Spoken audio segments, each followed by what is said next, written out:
Halo, saya Anton. Hari ini saya mau ngajak kamu duduk santai, ambil teh atau kopi, dan camilan kalau perlu, karena kita bakal ngobrol panjang.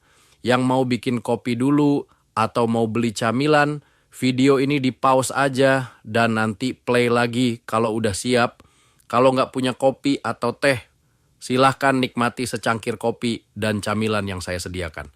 Tapi sayang cuma bisa dilihat aja ya bro. Oke. Topik apa yang akan kita bicarakan hari ini? Sejarah dan latar belakang kenapa Bitcoin diciptakan. Ada yang tahu nggak? Mungkin kamu sering dengar namanya Bitcoin, Satoshi Nakamoto, dan blockchain. Kita bahas sekilas dulu satu-satu. Bitcoin. Untuk yang belum pernah lihat, ini dia gambar Bitcoin. Tampilannya bagus banget seperti koin emas. Tapi hati-hati kalau ada orang nawarin Bitcoin dalam bentuk fisik, bisa dipastikan itu penipuan. Kenapa? Karena Bitcoin itu cuma ada di network, nggak ada bentuk fisiknya kayak gitu. Saya dengar-dengar ada tuh orang ketipu sama Bitcoin dalam bentuk fisik ini.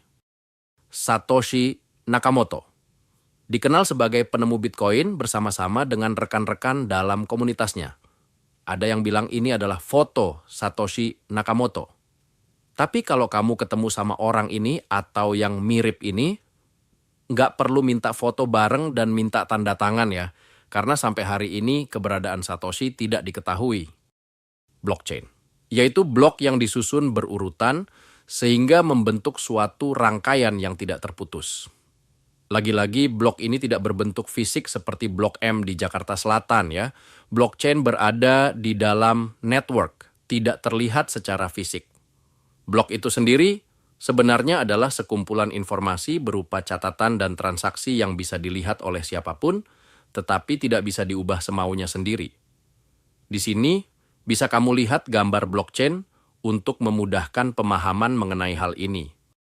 Itu dia, 3 hal yang sering kita dengar tapi tidak benar-benar kita pahami. Tapi apa sih sebenarnya latar belakang semua ini? Yuk kita masuk ke hal-hal yang mendasar mengenai Bitcoin. Jangan buru-buru mikir soal harga, grafik, atau profit. Ya, wajar sih kalian ngejar itu. Karena hampir semua channel YouTube mengenai kripto selalu ngebahas 3 hal ini. Harga. Semua orang tertarik dengan pergerakan harga kripto, khususnya harga Bitcoin. Semua orang berlomba-lomba kasih prediksi harga Bitcoin. Zaman dulu namanya tukang ramal sih. Nanti kalau benar terjadi, dia akan terkenal dan diikuti oleh jutaan follower.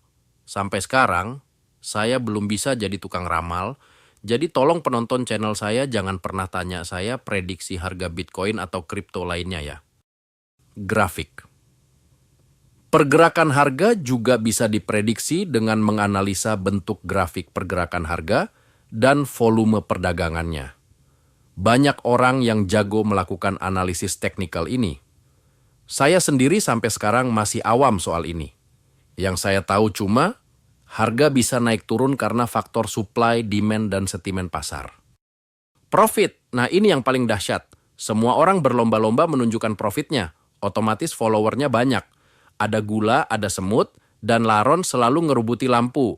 Ah, Pak Anton ini munafik, kayak nggak pingin profit aja? Ya pingin lah, saya juga ikuti kok channel-channel besar itu. Saya juga belajar kok gimana caranya dapat profit dari channel lain. Tapi sekali lagi jangan tanya saya soal profit ya. Kita bagi tugas aja ya. Channel lain bahas harga, grafik, dan profit. Saya bahas dari sisi lainnya aja, sisi edukasi. Yuk kita lanjutkan pembahasannya. Hari ini kita mundur ke belakang. Kita belajar fondasinya.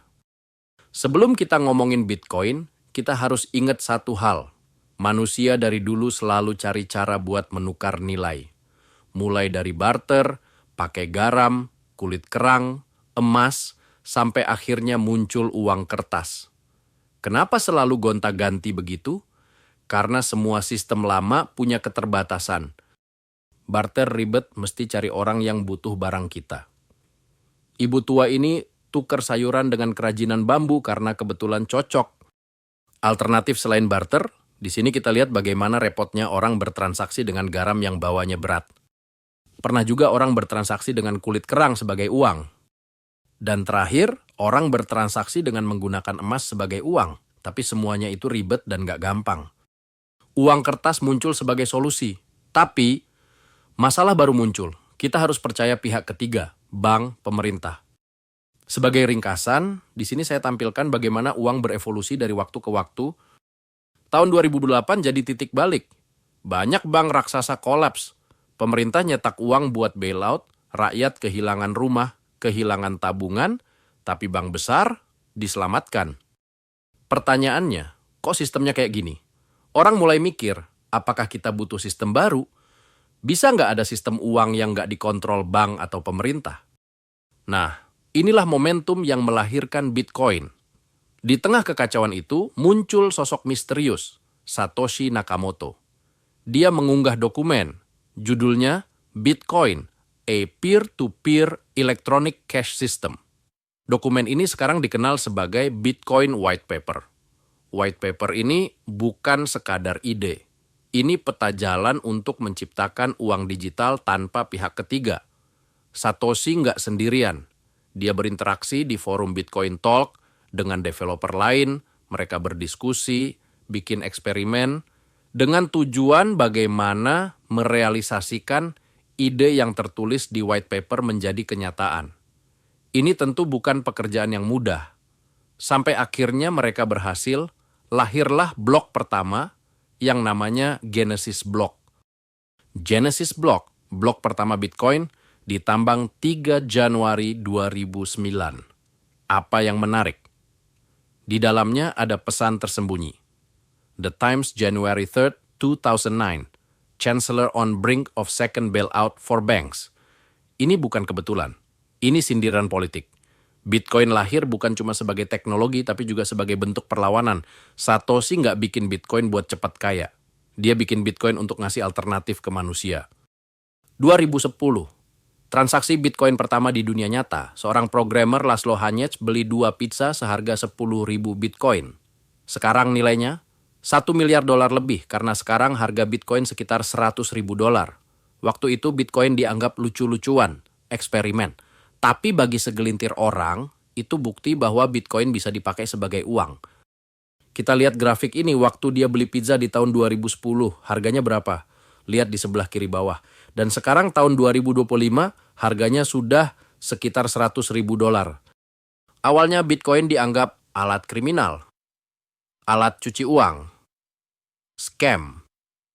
Media besar menyerang, pemerintah bingung, dan bank menertawakan. Tapi komunitas terus berkembang, mulai dari developer, miner, dan penggemar ide desentralisasi. Mereka membangun ekosistem, mengembangkan software, membuat exchange pertama, dan pelan-pelan Bitcoin mulai dilirik serius. 2011, Satoshi berhenti muncul. Dia ninggalin pesan. Bitcoin sekarang bukan milikku lagi. Bitcoin milik komunitas. Sampai sekarang, nggak ada yang tahu siapa dia. Identitas Satoshi jadi salah satu misteri terbesar di dunia modern. Kenapa dia pergi? Nggak ada yang tahu. Tapi jejaknya, karyanya jadi fondasi raksasa yang sekarang bernama industri kripto. Ini yang bikin saya benar-benar yakin sama Bitcoin. Bitcoin adalah satu-satunya kripto yang penciptanya udah nggak ada, atau minimal udah nggak ngurusin. Semua kripto lain, penciptanya masih ada, dan bahkan selalu dinaungi oleh sebuah perusahaan. Mereka semua punya kepentingan dan masih mengendalikan kripto yang mereka buat. Tapi Satoshi, dia meninggalkan Bitcoin jadi milik masyarakat. Kalaupun dia masih hidup, kenapa Bitcoin yang dimilikinya tidak pernah bergerak? Berarti dia memang tidak bermaksud mengejar kekayaan dari Bitcoin. Hari ini Bitcoin udah lebih dari sekadar eksperimen. Dia jadi aset investasi, simbol kebebasan, pemicu lahirnya ribuan aset digital baru. Tapi ingat, semuanya berawal dari satu hal. Gagasan untuk menciptakan uang yang nggak perlu mempercayai siapapun. Saya Anton, terima kasih udah nemenin saya ngobrol panjang hari ini. Kalau kamu suka topik kayak gini, jangan lupa tonton video berikutnya di playlist saya, klik subscribe, dan bantu share video ini biar makin banyak orang paham sejarah Bitcoin. Sampai ketemu di topik berikutnya. cara kerja Bitcoin dan blockchain.